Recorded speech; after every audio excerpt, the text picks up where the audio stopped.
Hello friends, ఈరోజు నేను అతి సులువుగా ఇంట్లోనే ఉండే కూరలతో ఒక ఈజీ కొత్తిమీర టొమాటో పచ్చడి ఎలా చేసుకోవాలో చూపిస్తాను. ఇది బ్యాచిలర్స్ కానీ వర్కింగ్ ఉమెన్స్ కానీ ఇంటికి టైర్డ్గా వస్తారు కదా, అప్పుడు ఈ పచ్చడి చాలా సులువుగా చేసుకోవచ్చు అన్నమాట. మరి ఈ పచ్చడి ఎలా చేయాలో చూద్దామా?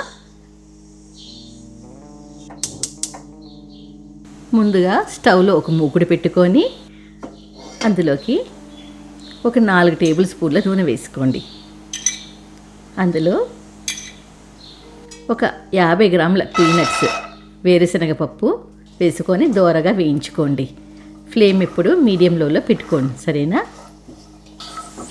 ఇప్పుడు అందులోకి 2 టేబుల్ స్పూన్ల ధనియాలు, 1 టీ స్పూను జీలకర్ర వేసి దోరగా వేయించుకోండి. ఇలా దోరగా వేయించుకున్న దాన్ని ఒక పక్కన పెట్టేసుకొని మళ్ళీ మూకుడు స్టవ్లో పెట్టుకోండి. ఇప్పుడు అందులోకి ఒక 15 పచ్చిమిరపకాయలు మీరు కారాన్ని తగ్గట్టు వేసుకోవచ్చు అన్నమాట. ఇక్కడ నేను ఎప్పుడు చెప్పినట్టు నా పచ్చిమిరపకాయలకి కొంచెం కారం తక్కువ, మీరు మీ కారం తగ్గట్టు అనుసరించి వేసుకోవచ్చు, సరేనా?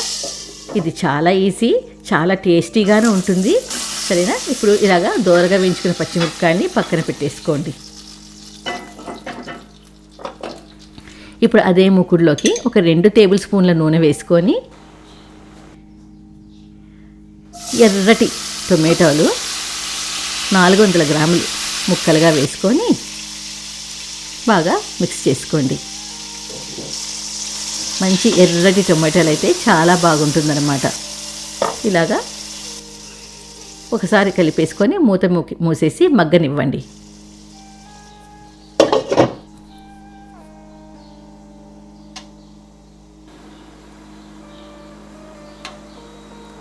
ఇలా మగ్గిన తర్వాత మూత తీసుకొని ఒకసారి బాగా కలుపుకోండి. చూసారా, ఇలాగా టమాటో మగ్గిపోయిన తర్వాత ఒక 100 గ్రాముల కొత్తిమీర బాగా సన్నగా తరిగి ఇందులో వేసేసుకోండి. మరీ సన్నగా తరగక్కర్లేదు, జస్ట్ కట్ చేసుకుంటే చాలు. ఈ కొత్తిమీరని వేసుకొని బాగా మిక్స్ చేయండి. కొత్తిమీర కొంచెం ఎక్కువ ఇష్టం ఉండేవాళ్ళు కొంచెం ఎక్కువ కూడా వేసుకోవచ్చు. ఇలాగా బాగా ఉడికిన తర్వాత స్టవ్ ఆపేసుకొని చల్లారనివ్వండి. ఇప్పుడు చల్లారిన తర్వాత ఈ శనగపప్పు అన్నీ మిక్సీలో వేసేసుకొని అందులోకి ఒక 10 నుంచి 12 వెల్లుల్లిపాయలు, ఒక నెల్లికాయ సైజు చింతపండు, ఉప్పు సరిపడా, కొంచెం బెల్లము, నెల్లికాయ సైజు నేను వేసుకున్నాను. అందులోనే కొంచెం నీళ్లు వేసుకోండి, మరీ ఎక్కువ వేయక్కర్లేదు. కొంచెం నీళ్ళు వేసుకొని బర్రన ఒక తిప్పారంటే చూసారా, ఇలా రావాలన్నమాట. నీళ్ళు వేసుకోకుండా కూడా తిప్పచ్చు, సరేనా? ఇప్పుడు ఇందులోకి మనము కొత్తిమీర టొమాటోలు వాడుచుకున్నాం కదా, అది వేసేసుకొని జస్ట్ ఒక తిప్పితే చాలన్నమాట. మరీ ముద్దగా రుబ్బేసుకోకూడదు, కచ్చాపచ్చాగా ఉండాలి. ఒక తిప్పారంటే చూసారా, ఇలాగ మీకు అక్కడక్కడ టొమాటో ముక్కలు మరి కొత్తిమీర కనిపించాలన్నమాట. చూసారా, ఇలాగా అయిపోయిన తర్వాత మనం పోపు పెట్టుకోవాలి కదా. ఇప్పుడు ఒక 4 టేబుల్ స్పూన్ల నూనె వేసుకోండి పోపుకి. నూనె కాగుతుంది. 1 టీ స్పూన్ ఆవాలు, 1/2 టీ స్పూను జీలకర్ర, 1/2 టేబుల్ స్పూన్ మినప్పప్పు, ఒక 6 ఎండుమిరపకాయలు తుంపి ఇలా దోరగా వేయించుకోండి. ఏది కానీ మాడకూడదు. మీ పోపు మాడిందంటే మొత్తం రుచే మారిపోతుందన్నమాట, సరేనా?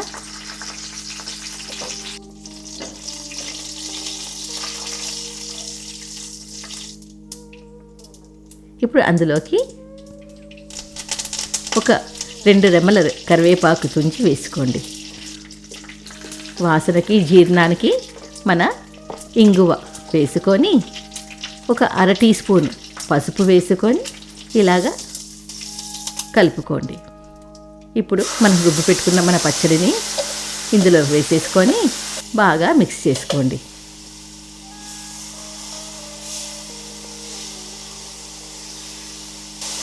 చూసారా, మీ టమాటో పచ్చడి ఇట్టే అయిపోయింది కదా.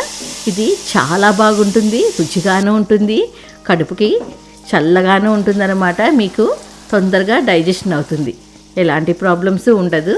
కాబట్టి ఇది ఈ వీడియో చూసి మీరు అందరూ చేసుకొని ఎలా వచ్చిందో కమెంట్స్ బాక్స్లో పెట్టండి. మరి ముందు చాలా వీడియోస్తో పచ్చడి వీడియోలతోనూ మీ ముందుంటాను. బ్యాచిలర్స్ కనేసి కొన్ని వీడియోలు మీకు అప్లోడ్ చేస్తున్నాను అతి తొందరలో. దీన్ని వేడి అన్నంలో కొంచెం నెయ్యి వేసుకొని కలుపుకొని తింటే అయ్య బాబోయ్ ఎంత బాగుంటుందో ఇంకా చెప్పలేమన్నమాట. నోరు ఊరించే ఈ పచ్చడిని తిని ఆనందించండి. మళ్ళీ నెక్స్ట్ వీడియోతో మీ ముందుంటాను. మీ మీనాక్షి.